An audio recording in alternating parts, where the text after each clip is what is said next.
Mbak, Mbak, ya, Mbak, karena dia bilang dia punya adik dan adiknya tertipu. Saya nggak tahu ini adiknya tertipu atau dia yang tertipu, saya nggak ngerti. Intinya adalah mbaknya ini mengatakan bahwa adiknya tiba-tiba ada di Hong Kong tanpa sepengetahuan dia. Tapi saya nggak percaya nih kalau adiknya tertipu. Karena itu menjadi dilema, dia sendiri nggak tahu adiknya tertipu atau menipu atau malah dari salah satu sindikat tersebut. Kita nggak tahu ya. Saya tidak ingin berprasangka buruk nih. Gimana ini Mbak? Ceritanya awalnya kok bisa adikmu di sini tuh apa yang terjadi? Berapa lama prosesnya? Dari awal aja bisa. Dari awal lagi gimana? Gini nih ceritanya, dia kan pengen berangkat ke luar negeri. Ditawarin sama sponsornya, katanya di Spanyol ada job. Di Spanyol ada job, terus? Nah, terus udah ya adik saya sampai jual sawah buat ongkos. Dan waktu di Spanyol sih itu katanya ada PT-nya. Dan dia masuk PT, udah medical semua fit kan. Dia di apa ada ituan apa sih, training buat ada trainingnya juga lah. terus Spanyol lah, udah selesai. Terus nunggu beberapa bulan nggak ada panggilan. Terus sponsornya nanyain lagi, di sini di Spanyol nggak ada job katanya gitu. Terus akhirnya pindah negara lagi, ya udah di itu aja di Serbia gitu kan, di Serbia perkebunan. Akhirnya pindah PT lagi, suruh training lagi cara nyangkul apa gitulah, berak apa buat di itu. Akhirnya udah selesai, katanya bilangnya nggak ada job lagi. Akhirnya udah nunggu berapa bulan kan.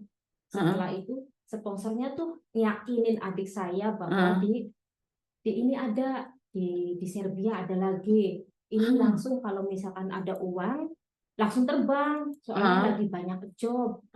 Terus kata aku bilang, lah kalau misalkan banyak job itu jobnya job apa dulu, apa sih apa asli dari kita kerja gitu, apa sih itu ilegal gitu kan. Iya, kata sponsornya itu ini asli job kerja, ada visanya, visa kerja juga, bukan visa turis. Lah adik aku bingung mau nyari modal kemana. Akhirnya dia minta saya suruh itu utang ke bank, minta sertifikat. Adikmu ngomong minta uang. Terus apa dimodalin gitu kan. Sama sponsornya juga ngiyakinin kakak saya gitu loh, suruh itu uang apa sertifikat rumah saya itu digadein ke bank buat modalin dia. Katanya udah yakinin, pokoknya yakinin kakak saya, bilangnya enak lah yang namanya sponsor. Pokoknya sekali ada uang langsung terbang gitu. Ini saya mau lagi banyak job, kapan lagi gitu kan. Akhirnya kakak saya maulah, saya rundingan sama saya, kamu mau nggak rumahnya diituin dulu ke bank buat ongkosin adik kamu, kasihan di sini anaknya banyak. Akhirnya ya udah, bisa enggak, emang akunya di sini emang bisa kan, ada suami kamu di rumah gitu. Sponsornya yang ngomong. Kakak saya itu yakin, sponsor adik saya yakinin kakak saya gitu. Makanya kakak saya ngomong sama saya, telepon sama saya, boleh nggak rumahnya di buat ongkos adik kamu gitu. Akhirnya ya udah, aku kasihan sama adik saya ya Miss, kasihan, makanya aku tak bolehin. Nah selesai udah utang bank, udah cair, sponsornya minta ketemuan sama adik saya langsung di itunya, di tempat rumah makan. Nah uang keluar dari bank langsung dikasihin 65 juta cash nih, langsung tanda tangan di situ. Yang ngasih kakak saya, ada suami saya, ada kakak ipar saya, ada adik saya juga. Ada bukti-bukti penerimaan uang. Ada. Terus kan udah tanda tangan lah. Akhirnya selang 1 minggu terbang ke bandara. Adik saya ngabarin. Terbang kemana? Di bandara dulu belum terbang nih. Iya, mau kemana? Mau katanya di Serbia. Terus? Setelah udah di bandara, mau check in. Surabaya atau Jakarta? Jakarta. Terus? Setelah mau check in, diperiksa sama petugasnya, mental nggak boleh. Akhirnya balik lagi ke Jakarta, ditampung di situ, di apartemen. Lah sesudah itu nggak diterbang-terbangin.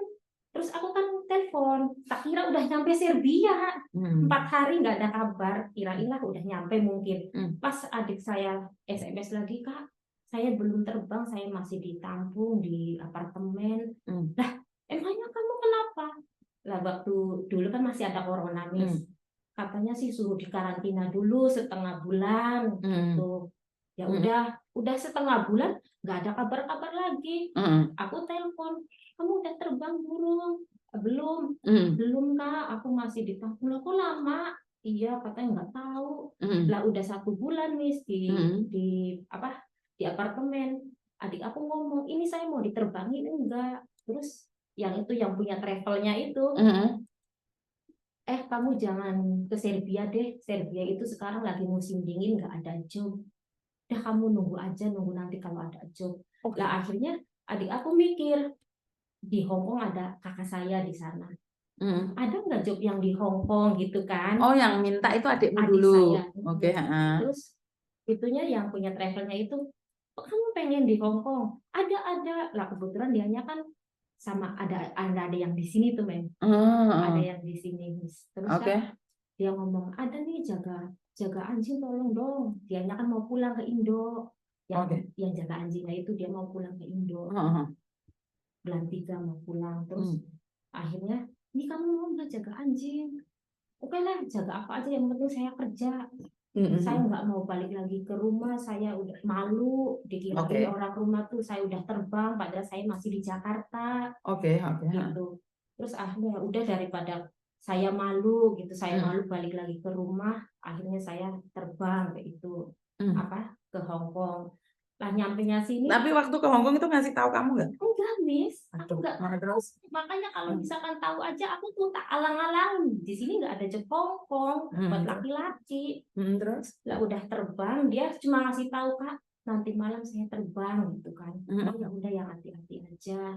Ya aku sih mikirnya di Serbia, Miss, karena dia ngomong terbang tapi nggak ngomong ke Hong Kong. Terus? Udah pas pagi nyampe sini jam 10. Dia kan malam kan terbang, cuma transit dulu ke Singapura. Dari Singapurnya pagi, nyampe sini jam 10. Terus dia udah dijemput sama yang itu pembantunya majikannya itu loh, Miss. Dijemput, dia lagi di mobil, dia telepon sama aku, video callan, "Kak, aku udah nyampe." "Kok cepet banget?" Kata akunya, kan bukannya Serbia jauh. "Aku nggak di Serbia, Kak, aku di Hong Kong." "Hah? Bisa?" Kata akunya, "Apa kamu di Hong Kong? Pakai jam apa?" "Ini aku dikasih ini aja." Terus, itu mah visa turis. Kata akunya, "Kamu kenapa kayak gini lah? Uang kamu yang 60 juta kemana?" Terus? Ya itu sama sponsor